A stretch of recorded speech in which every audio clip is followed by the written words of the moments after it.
Today's Doodle, illustrated by Trinidad and Tobago-based artist Nicholas Huggins, celebrates the steelpan, a percussion instrument made of metal, created and influenced by Trinbagonians. It's the only acoustic instrument invented in the 20th century, but has origins dating back to the 1700s. It was a staple during Carnival and Canboule, the annual harvest festival celebrated in Trinidad, and is still used in contemporary music. On this day in 1951, the Trinidad All-Steel Pan Percussion Orchestra, TASPO, performed at the Festival of Britain, introducing the steel pan and a new music genre to the world. When enslaved Africans were brought to Trinidad by colonialists in the 1700s, they brought over their African heritage and traditions of rhythmic drumming with them. When slavery was abolished between 1834 and 1838, Trinidadians joined in on carnival festivities with their drums. However, in 1877, government officials banned their drumming because they feared that the drumming would be used to send messages that would inspire rebellion. In protest of this ban,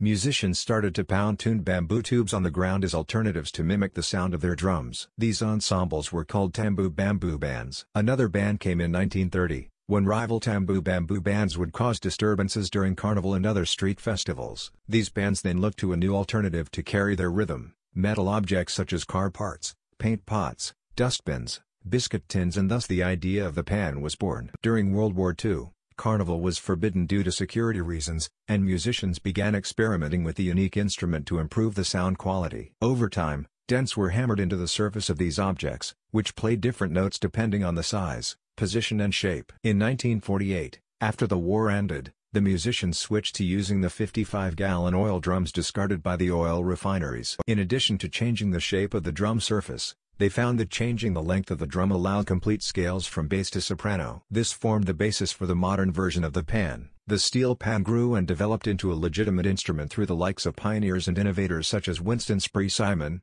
Ellie Minette, Anthony Williams, and Bertie Marshall. Many of their innovations and techniques are still used today. The steel pan is now the national instrument of Trinidad and Tobago, and is a source of great pride and true resilience for its citizens. Once played strictly in depressed areas of society, steel pans are now enjoyed in concert halls like Royal Albert Hall, Carnegie Hall, the Kennedy Center and more. Whether in the UK or Japan, Senegal or the States, the steel pan is an internationally recognized instrument that reminds listeners of its island origins. Guest artist Q&A with Nicholas Huggins. Today's Doodle was illustrated by Trinidad and Tobago-based guest artist Nicholas Huggins. Below, he shares his thoughts behind the making of this Doodle Q. Why was this topic meaningful to you personally?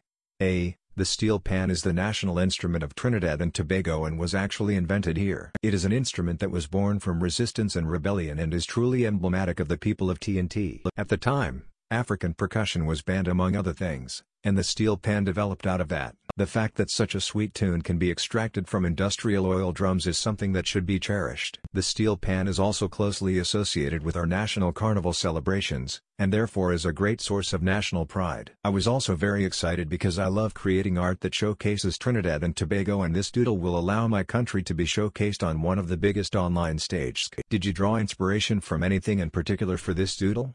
A. I drew inspiration from the early innovators behind the story of the steel pan. Without them, there is no pan in the landscape of Trinidad and Tobago, and the entire world in fact, would be much different. These early pan men like Winston Simon and Ellie Minette are inspiring for any Trinbagonian. What message do you hope people take away from your doodle? A. I hope that people can take away the sense of the industriousness and creativity of the people of Trinidad and Tobago. We are a small country on the global stage, but the fact that we have given the world such a beautiful instrument is something to be held in the highest regard. A special thank you to our guest music and motion design contributors for their collaboration on this doodle: Lennox Bugsy Sharp, steel pan soloist Teddy N. Charles, composer, musician Mick C. Gobin, motion designer. Like, share and subscribe to Doodle Catalog.